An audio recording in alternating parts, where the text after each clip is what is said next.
Bienvenidos a otro episodio de Mar Adentro. El día de hoy estamos con la doctora Trish Luna.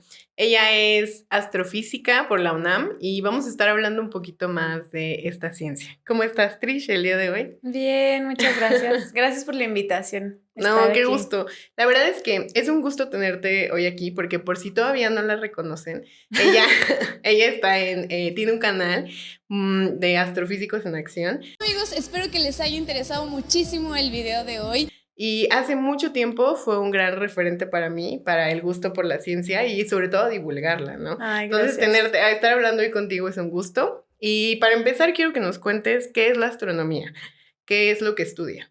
Bueno, pues la astronomía es el estudio científico de el universo en general, ¿no? O sea, lo que hay de la Tierra para afuera. Entonces, podemos estudiarla de manera a diferentes escalas, ¿no? Desde escalas muy locales, que sería como el sistema solar, hasta escalas del propio universo como un ente completo, ¿no?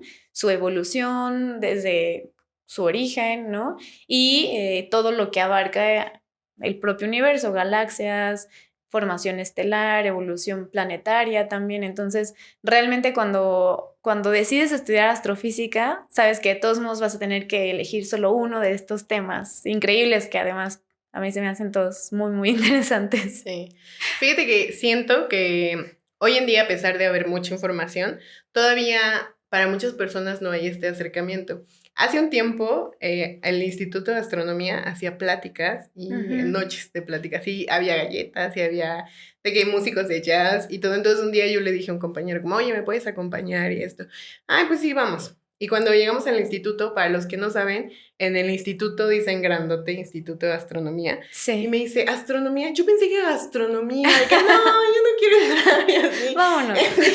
Siento que todavía hay gente que todavía no está muy adentrada y la confunde con la astrología. Muchísimo. ¿Nos puedes decir la diferencia entre astronomía y astrología? Sí, pues mira, la diferencia básica es cuestión de, pues, ciencia en general, ¿no? La astronomía o astrofísica, porque estas dos palabras sí las podemos tomar como sinónimos ahorita, sí, se separaron de la astrología cuando comenzó justamente a hacerse un trabajo científico a partir de esto. Cuando tú ya metes un estudio y una manera de conocer el mundo de manera científica, el método científico y todo esto, se separa de la astrología porque la astrología termina siendo un sistema de creencias en la cual pues es muy válido, todo el mundo puede creer lo que quiera creer, pero no tiene ningún fundamento científico de que, pues no sé, Júpiter ahorita quiera que te vaya mal, ¿no? Mm.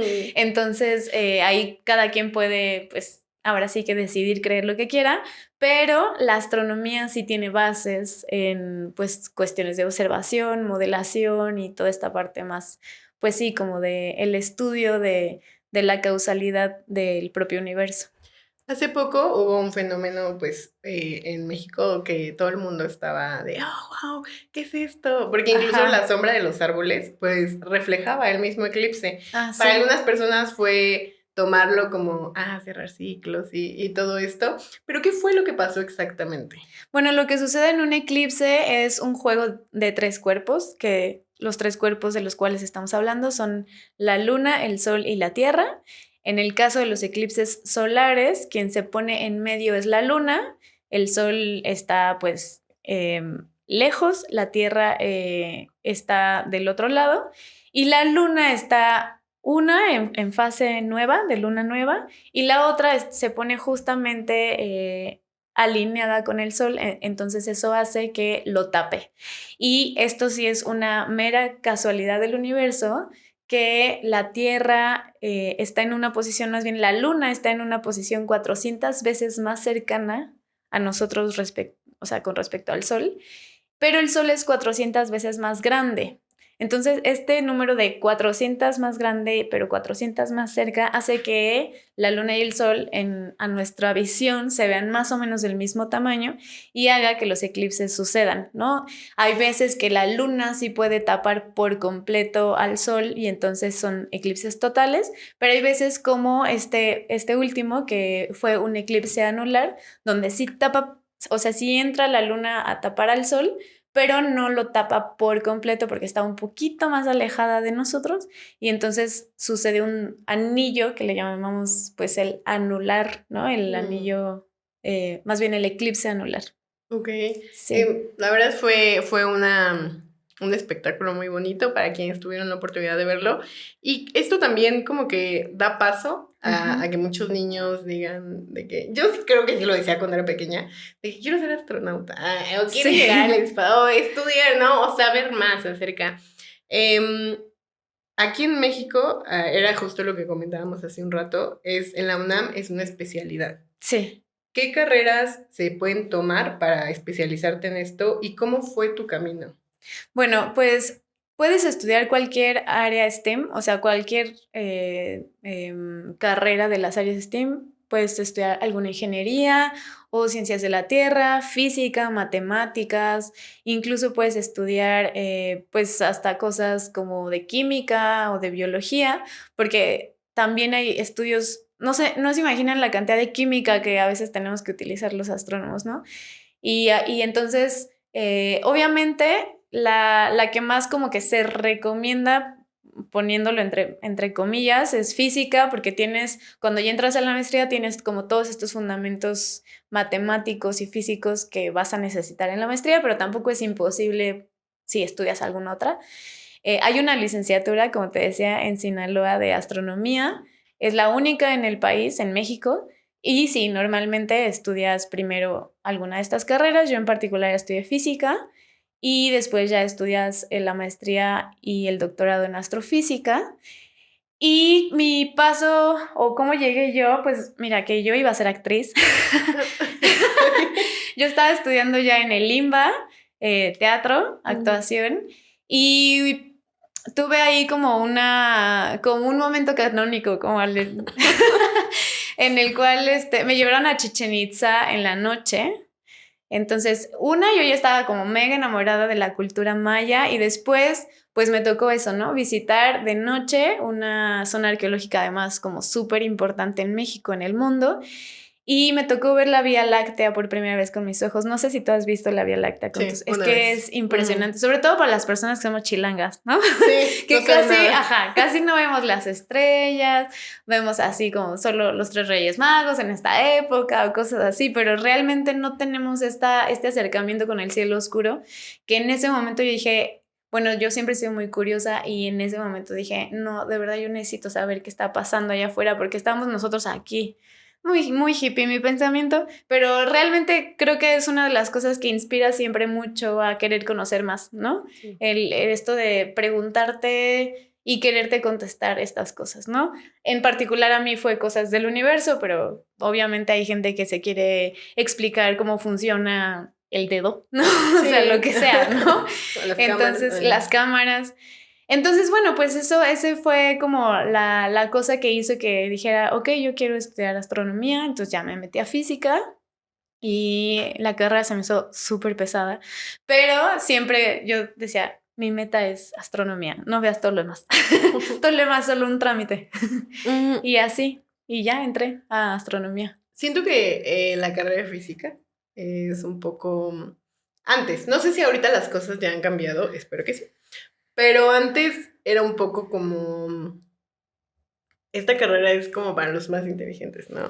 Esta carrera es como para, wow, aquí no puedes estar si eres débil, casi, ¿no? Yo creo que más bien es un estereotipo Sí. que algunas de las personas de la carrera lo quieren perpetuar, pero la verdad es que desde que entré hasta ahora siempre he pensado que es meramente un estereotipo, ¿no? Cuando las personas justamente como que saben que estudiaste física y así, ay, es que tú eres cerebrito, es que tú... No, la verdad es que no, me costó muchísimo trabajo, muchísimas lágrimas, muchísimas desvelos, porque justamente, y no solamente yo fíjate que muchas de las veces dentro de la carrera, yo decía, ay, no, es que ¿qué estoy haciendo aquí? Yo tendría que estar en un escenario, ¿no? Así, ¿no? Sí. Y entonces justamente volteaba a ver a mis compañeros, gente que ellos sí querían ser físicos desde que tenían 5 años o cosas así, y los veía igual sí. Así de frustrados y de tal y así como yo. Entonces yo justo dije, no soy yo, es la carrera, ¿no? Sí. Y es que sí, o sea, la carrera es muy pesada la verdad es que una de las recomendaciones que siempre hago es trabajen en equipo, no sean como, porque eso sí a veces puede como repercutir en qué tan pesada se te haga, si eres como muy individualista y cosas así. A mí en particular me ayudó mucho que mi generación siempre fue como muy unida, todos trabajábamos juntos, todos nos ayudábamos a estudiar y eso, la verdad es que yo no te puedo decir que sea para personas genios, ni física ni cualquier área STEAM, la verdad, ¿no? Sí, en general las ciencias, ¿no? Ajá, sí, sí, justo. Mucho se habla de también las mujeres en la ciencia, ¿no? Que se Ajá. invita mucho más a las niñas, a los jóvenes, a acercarse a estas carreras si es lo que desean. ¿Cómo es ser mujer y ser científica? ¿Y tú crees que en algún momento tu género creíste que por ser mujer tenías menos oportunidades o te lo hicieron ver alguna vez? Mira, yo no lo creí y yo creo que es mucho por como también mis papás me educaron, o sea, mis papás nunca me dijeron como esto es de niños y esto es de niñas, pues, solo vas a poder estudiar esto o solo puedes jugar esto, ¿no? Digo, yo elegía mis propios juguetes y sí, era muy de Barbies y así, pero nunca fue porque mis papás me dijeran esto no, ¿no?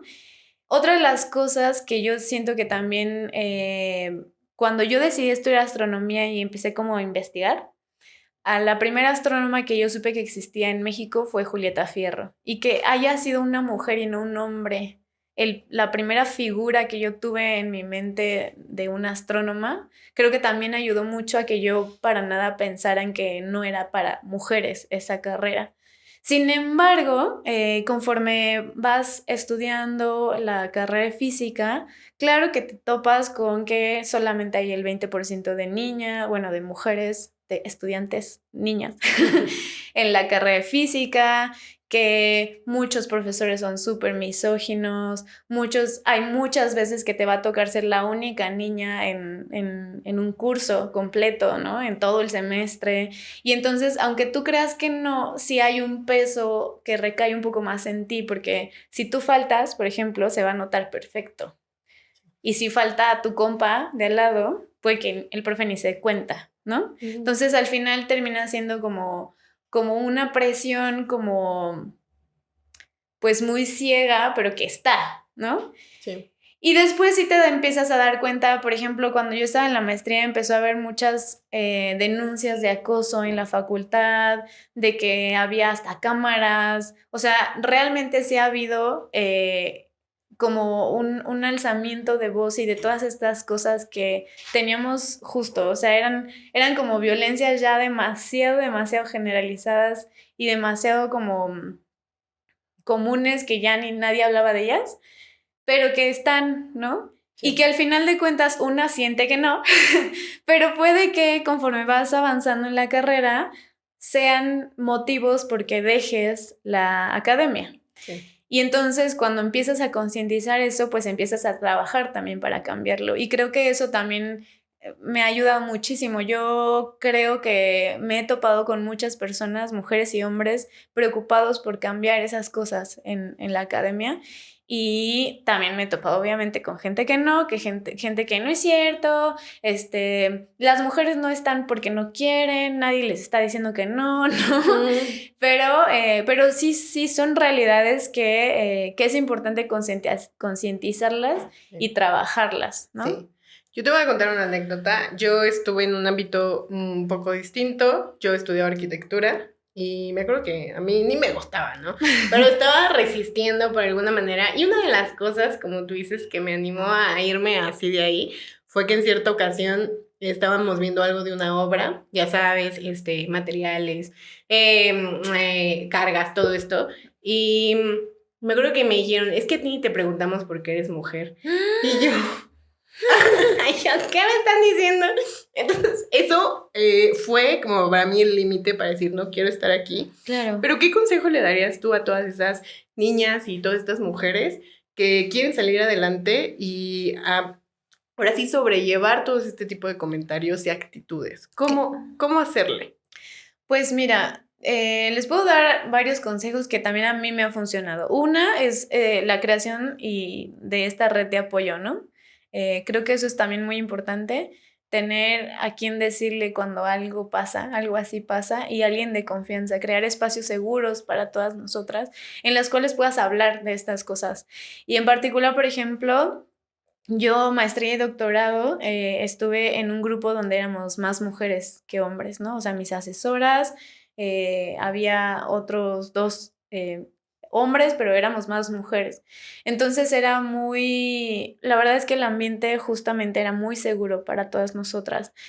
Aún así, pues pasaron cosas, ¿no? No en nuestro grupo, pero sí como los grupos de al lado que yo decía, qué cosas tan fuertes están pasando, ¿no?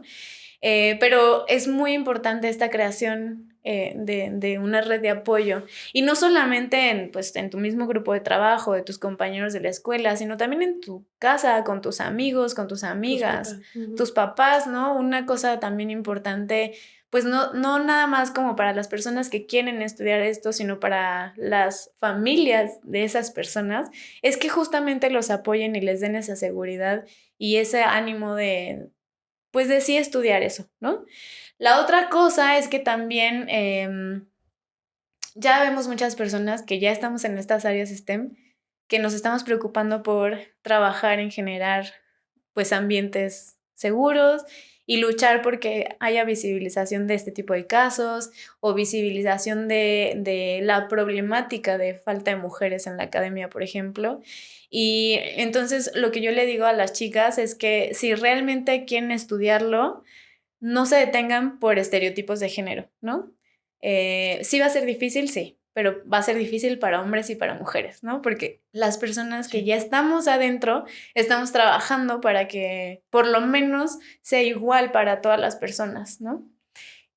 Eso, o sea, realmente son, a lo mejor pueden ser cositas como de, esto ya me lo han dicho, pero realmente es importante también entender que las carreras en general, yo creo que cualquier carrera, pues no sé, te hace adicto a la cafeína, Sí. hace que no duermas, Sí. ¿no? Esas cosas que uno tiene que pasar, no importa qué estudies. Sí. Y entonces las redes de apoyo son muy importantes, la verdad.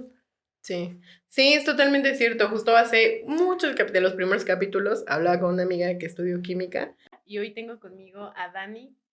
Dani estudió química. Ajá. Y yo le decía, ¿qué es lo que recomiendas para estudiar una ciencia? Tener amigos. Tener, o sea, compartir con tus Claro. compañeros, porque se hace menos pesado si hacen la Sí. tarea juntos. Sí. Se hace menos pesado si un día a ti te faltó algo, pues se lo pides, ¿no? Entonces creo que es un gran consejo que se sigue, bueno, se sigue compartiendo con Sí. las personas que estudian ciencia. Y esto me lleva a otro tema. Una vez estudiando astrofísica, ¿qué oportunidades encontraste en México, tanto laborales como divulgativas, entre otras cosas? Bueno, también es un tema muy importante porque a nivel mundial en general, sí hay una crisis de posiciones de investigación, por ejemplo, ¿no? Sabemos que, pues sí, los presupuestos gubernamentales son muy escasos.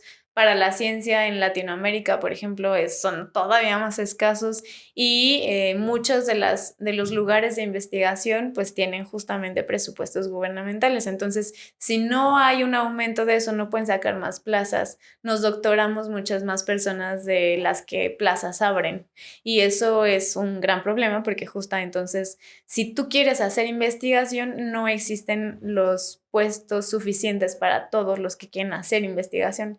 Pero también es cierto que no solamente la investigación es el camino y eso también es una de las cosas que se tienen que cambiar en el discurso desde que estás en la carrera. Porque desde que estás en la carrera, muchas veces te pintan como tu fin último llegar a ser investigador. Es como el sueño, ¿no? Es el sueño. Y realmente no es el único camino. Realmente hay muchísimos caminos súper interesantes que puedes dedicarte estudiando astronomía, porque, por ejemplo, los astrónomos sabemos programar súper bien. Sabemos hacer, pues, manejo de Big Data. Sabemos también, muchas de las personas ya saben hacer Machine Learning, trabajar con inteligencia artificial. Entonces, todo este tipo de cosas, cualquier industria ahora ya las necesita. Entonces, si tú quieres ser astrónomo, pero después dices, no, la neta, yo quiero irme a hacer cosas como de la industria, lo puedes hacer. También puedes hacer justamente toda esta política gubernamental para la ciencia. Hay diplomacia científica, que eso también creo que es muy importante. Y yo apenitas como que me puse me estoy empapando un poco de todas estas cosas también como internacionales que necesita la ciencia ponerse de acuerdo y la diplomacia científica, entonces también es muy importante, la divulgación de la ciencia, periodismo científico.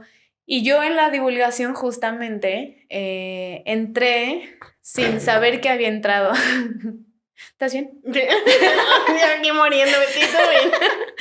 Entré así como sin querer, ¿no? Justamente entré a Nibiru y empecé a hacer divulgación de la ciencia desde casi desde que entré a la carrera. Y me di cuenta que es algo que también me gustaba mucho, esto de compartir el conocimiento y empapar otra vez y ayudar como a generar curiosidad en las personas, ¿no? Sí. Y además lo vi, después de muchos años de hacerlo, lo concienticé y lo vi justamente como un camino que me ayudaba a unir como estas dos cosas que yo tenía, como la parte más artística y así, con la parte científica. Entonces, me gusta mucho colaborar con artistas haciendo cosas de ciencia y arte y después surgió el canal, ¿no? El canal de Astrofísicos en Acción, donde al final también o sea, es una nueva manera de divulgación que también es difícil empezar a crear nuevas maneras de hacer divulgación de la ciencia mucho. Porque eres muy criticado por los que hacen divulgación de estas otras maneras, a lo mejor más tradicionales o más institucionales, ¿no? Porque ¿cómo se atreven a hacer un meme? Sí. ¿No? O cosas así. Sí. Al final de cuentas, de todos modos, también en la divulgación yo veo una libertad creativa mucho más allá que a veces la libertad que te da la investigación. Y no porque no puedas tener la libertad creativa de pensamiento, sino porque la misma burocracia científica te lleva a, ok, tengo que hacer investigación, pero después tengo que hacer todo este papeleo y entonces ya me desconcentré de la investigación real. Entonces, en la divulgación creo que he encontrado esta otra parte como que también me llama muchísimo la atención en todas las posibilidades que se pueden hacer y además que puedes seguir aprendiendo, porque cuando haces investigación solamente ya te dedicas a un tema muy específico que solamente 20 personas en el mundo estudian, ¿no? Me conocen, ¿no? Y en la divulgación no dejas de aprender, la neta, ¿no? O sea, si sale una cosa de agujeros negros y hace mucho que no leías de agujeros negros, te empapas y, ay, claro, ¿por qué esto, por lo otro? Y así, y otra vez empiezas a aprender el tema, ¿no? Sí. Entonces, y además esto, la creación de contenido de divulgación en redes sociales nos ha dado como un nuevo enfoque también que ni sabíamos que existía, ¿no? De esto de creadores de contenido y no sé qué, y estar conociendo a personas bien diferentes y que nos han aportado un montón de ideas. Y es un camino que también tú mismo te vas labrando, ¿no? Sí. Entonces también es muy padre la divulgación. Ahí sí. Digo, me gusta mucho. Sí, como tú dices en esto de la divulgación, ya no hay solo una manera, ¿no? Que es la académica. Que nos quedamos en el laboratorio y no le cuenten a nadie. No, es como que todo el mundo sepa que justo. Un eclipse, ¿no? Es muy padre y que la gente poco a poco se vaya acercando cada vez más. Yo cada vez veo más gente en la noche de las estrellas, por ejemplo. Cada vez veo más gente queriéndose acercar a las ciencias y eso me da mucho gusto. Y pues bueno, ya para terminar, ¿cuál es el dato más bonito de la astronomía que conoces? Yo creo que muchos, pero sí, el que muchos. Quieras compartirnos. A ver, déjame pensar. Bueno, les voy a contar un poquito de cuando yo empecé como a tratar de decidir a cuál de las áreas de la astronomía es a la que me iba a querer dedicar. A mí me empezó a gustar muchísimo esta parte de evolución planetaria, ¿no? O sea, de cómo realmente es que un planeta puede, pues, desde formarse hasta estar habitado, ¿no? Okay. O sea, cómo nuestro planeta tuvo todas estas características.